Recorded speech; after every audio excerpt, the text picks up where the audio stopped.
मेरे पिताजी सत्तू बेचने का कार्य करते हैं। तो एक सत्तू बेचने वाले व्यक्ति को टिकट, वो भी राष्ट्रीय पार्टी भारतीय जनता पार्टी ने कैसे टिकट दे दिया, इसकी तकलीफ उनको ज़्यादा सता रही है। 17,000 हमारे 800 वोटर हैं। हमारे सभी वोटर जो हैं हमारे प्रिय हैं, अपने हैं, और कोई प्रतिद्वंदता हमसे नहीं है उनकी। राजनीति मेरे समझ में यह है कि पूर्ण रूप से सेवा। यूं तो हमने आपको तमाम तस्वीरों से रूबरू करवाया देश में कर्नाटक चुनाव से लेकर यूपी चुनाव तक, लेकिन वो वक्त यूपी चुनाव का 1 साल पहले का था। एक बार फिर से यूपी में चुनाव का शोर है, लेकिन इस बार माहौल अलग है, तस्वीरें अलग है।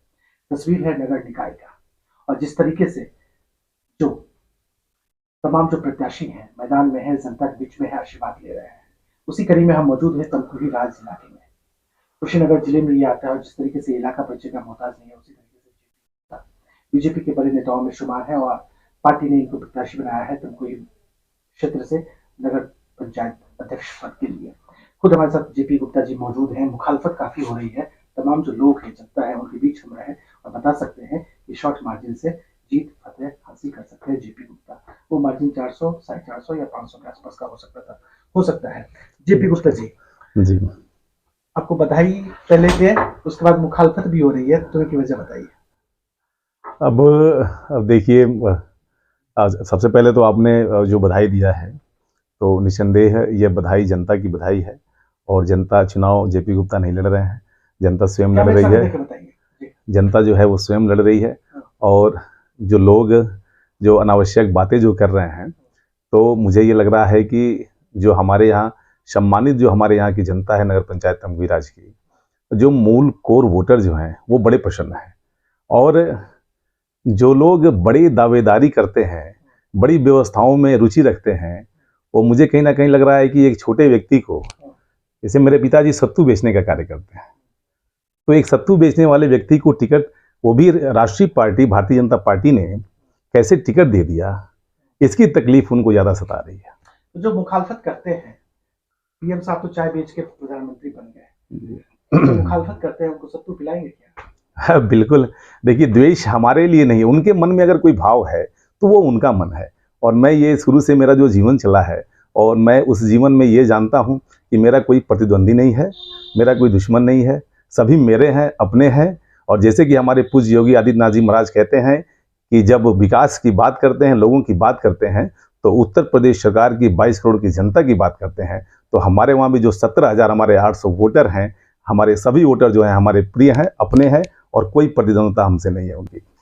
जेपी गुप्ता विनम्र मृदुभाषी व्यवहारिक प्रत्याशी के तौर पर जनता के बीच में है, दिलों के आसपास में है।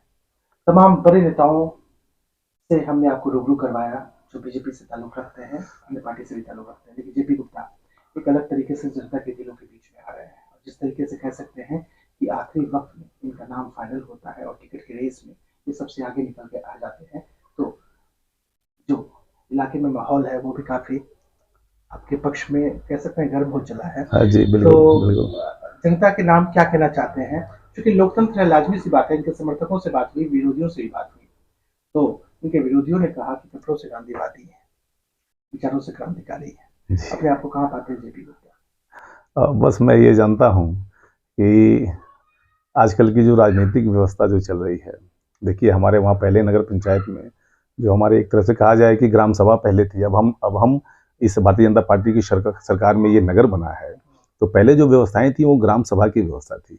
तो ग्राम सभा की जो राजनीति होती थी, जो हमारे वहाँ की राजनीति पहले लोग करते थे, और मेरी नज़र में मैं ये जानता हूँ कि राजनीति वास्तविक रूप में इसका जो अर्थ होना चाहिए या था पहले के ज़माने में, और उसका मतलब था सेवा।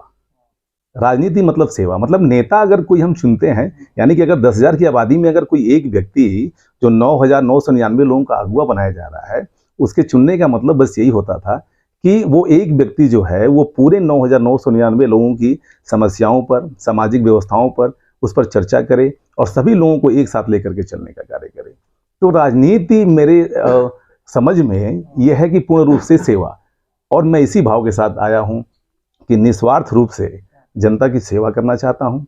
और बड़े सौभाग्य की बात है कि मैं भारतीय जनता पार्टी का कार्यकर्ता हूँ, और भारतीय जनता पार्टी की इस समय सरकार है।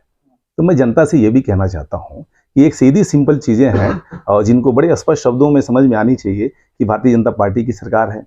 और अगर जनता भारतीय जनता पार्टी का एक उम्मीदवार जो भारतीय जनता पार्टी ने जिसको टिकट दिया है, अगर उसको चेयरमैन बनाती है तो निसंदेह हमारे नगर पंचायत परिक्षेत्र की जो भी समस्याएं हैं उन समस्याओं को परख कर, जांच कर, समझ करके जो भी प्रस्ताव हम बनाएंगे, निसंदेह भारतीय जनता पार्टी की सरकार में हमारे माननीय विधायक हैं, हमारे माननीय सांसद हैं, हमारे माननीय मुख्यमंत्री हैं और हमारे माननीय प्रधानमंत्री हैं।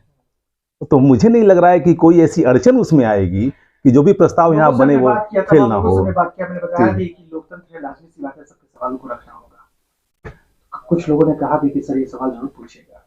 रिंग में जो इनके मस्जिद में जो पहलवान है उनके तमाम दावपेच से ये वाकिफ है जेपी गुप्ता जी, तो क्या पटकनी दे पाएंगे आप? अब देखिए, ना मैं किसी को पटकनी दे पाऊंगा और ना वो किसी को पटकनी दे पाएंगे। पटकनी देने और लेने का काम जो है वो जनता को करना है। जनता के दिल में जिसके प्रति भाव जग जाएगा, जनता उसे अपना सेवक चुन लेगी। और मैं नेता नहीं, बेटा बनकर रहना चाहता हूं, ये जरूर मैं अपनी सम्मानित जनता से कहना चाहता हूं। फ्लावर है या फायर है?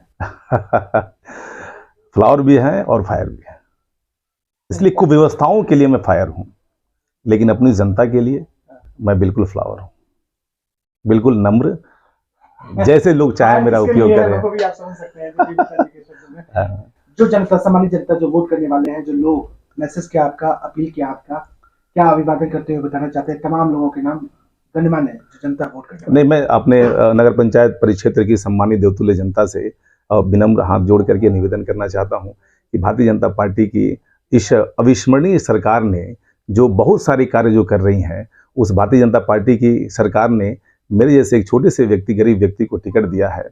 टिकट देने के पीछे भी भारतीय जनता पार्टी का एक उद्देश्य है, ये कार्यकर्ता जो पार्टी के लिए समर्पित होना चाहिए। दूसरा, उसके भाव जो हैं वो जनता के बीच में होने चाहिए। जनता उसको पसंद करती है या नहीं करती है, इसका पूरा सर्वे करा करके भारतीय जनता पार्टी ने मेरे जैसे छोटे से व्यक्ति को टिकट दिया है। और निसंदेह अगर आपका आशीर्वाद अगर मिलता है तो आप सबकी, मैं पिछले 3 वर्षों से आपकी सेवा में हूँ। नगर के प्रत्येक वार्डों में मैं जाता हूँ, लोगों से मिलता हूँ, आप सबसे मिलता हूँ, आप सबकी जो भी समस्याएं आती हैं उनके साथ चलने का प्रयास करता हूँ। तो निसंदेह पहले पद नहीं था, लेकिन अगर आपके आशीर्वाद से अगर पद मिलता है तो उन छोटी छोटी समस्याओं का समाधान और बड़े कम समयों में कर करके और जनता को ये एहसास दिलाने का कार्य करूंगा कि आपका एक एक वोट जो है, कीमती वोट जो आप देंगे, अब वो आपके लिए सौभाग्यशाली होगा, आपके जीवन के लिए सौभाग्यशाली होगा और हम सब साथ मिल करके अपने नगर पंचायत को विकसित करने का कार्य करेंगे। चलते चलते छोटा सा सवाल, उसका जवाब लेके ये प्रोग्राम खत्म करते हैं। आज का जो हम शूट कर रहे हैं, ईद का दिन है, जेपी गुप्ता ने सेवैया खाया क्या? बिल्कुल खाया। देखिए, मैं एक छोटी सी बात और कहना चाहता हूँ। देखिए, मेरे लिए जाति प्राथमिकता नहीं, मेरी प्राथमिकता, जैसे हमारी सरकार कहती है कि सबका साथ सबका विकास, तो मेरी प्राथमिकता अपने क्षेत्र का विकास करना है और लोगों की निस्वार्थ रूप से सेवा करना है। जाति बिल्कुल इसमें कोई समस्या नहीं है मेरे लिए। बाकी के साथ जेपी गुप्ता ने बताया कि उन्होंने सेवैया भी खाया है, मंदिरों के दर्शन भी किए हैं। लक्ष्य है जनता की भलाई करना, क्षेत्र में बुनियादी चीजों पर काम करना और क्षेत्र में बुनियादी चीजों पर अविस्मरणीय काम करना, ताकि इलाके में विकास की नई पृष्ठभूमि हो, विकास की नई कहानी हो और विकास की नई धारा हो। उनको राज्य में विमलेंदु मिश्रा।